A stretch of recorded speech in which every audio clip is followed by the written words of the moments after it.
আল্লাহ তাআলা ইমানদারদেরকে লক্ষ্য করে বলেন, ও আমার বান্দারা, ইয়া আইয়ুহাল্লাযীনা আমানুত্তাকুল্লাহ, যারা আমি আল্লাহ তাআলাকে ভয় করো, যারা আমার প্রতি ঈমান এনেছো। আল্লাহ তাআলা এখানে বলেন নাই ইয়া আইয়ুহান নাস, বলতে পারতেন ইয়া আইয়ুহান নাস বলেন, ইয়া আইয়ুহান নাস বলেন নাই, ইয়া আইয়ুহাল ইনসানু আল্লাহ তাআলা বলেন নাই। আল্লাহ তাআলা আমরা যারা মুসলমানের ঘরে জন্মগ্রহণ করেছি, আমরা যারা মুসলমান হয়ে পৃথিবীতে এসেছি, আল্লাহ রাব্বুল আলামিন আমাদেরকে ডিক্টেট করে, আমাদেরকে লক্ষ্য করে হরফে নিদা প্রয়োগ ইয়া আল্লাহ তাআলা সামনে দিয়েছেন, ইয়া আইয়ুহাল্লাযীনা আমানুত্তাকুল্লাহ, ওহে যারাই তোমরা যারা ঈমান এনেছো, তোমরা আমি আল্লাহ তাআলাকে ভয় করো। কাকে ভয় করবেন? সকলকে বলতে হবে কাকে ভয় করবেন? আল্লাহ তাআলাকে ভয় করো। আমানুত্তাকুল্লাহ হাক্কা তুকাতিহ, যেমনটা আমি আল্লাহ তাআলাকে ভয় করা দরকার তেমনটাই ভয় করো।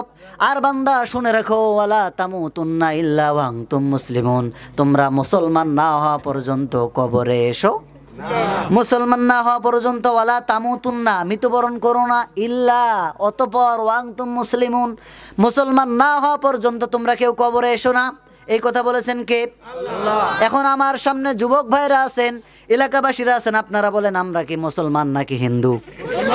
সকলকে বলতে হবে আমরা কি মুসলমান না মুসলমান না? তারপরে আল্লাহ কেন বললেন যে ওয়ালা তামুতুন্না ইল্লা ওয়া আনতুম মুসলিমুন? এর পিছনে সিগনিফিকেন্স, এর পিছনে কারণ, উদ্দেশ্য আছে না নাই?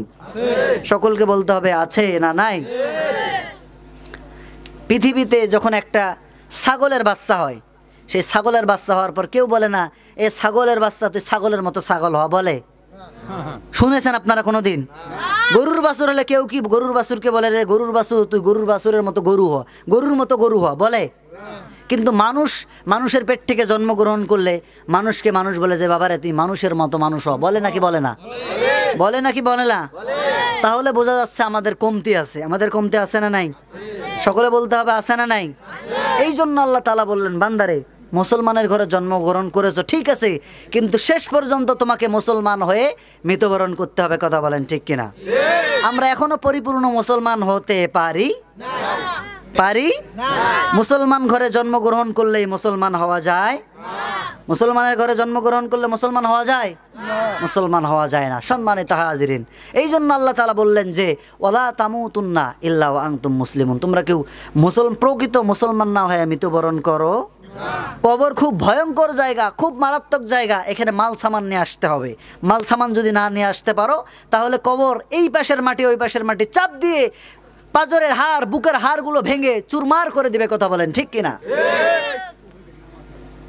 আমার বন্ধুগণ, এই জন্য আমাদেরকে প্রকৃত মুসলমান হওয়ার জন্য একজন বলেছেন, তিনি কে? আল্লাহ। সকলকে বলতে হবে কে? আল্লাহ। মুসলমান হওয়া লাগবে আমাদেরকে।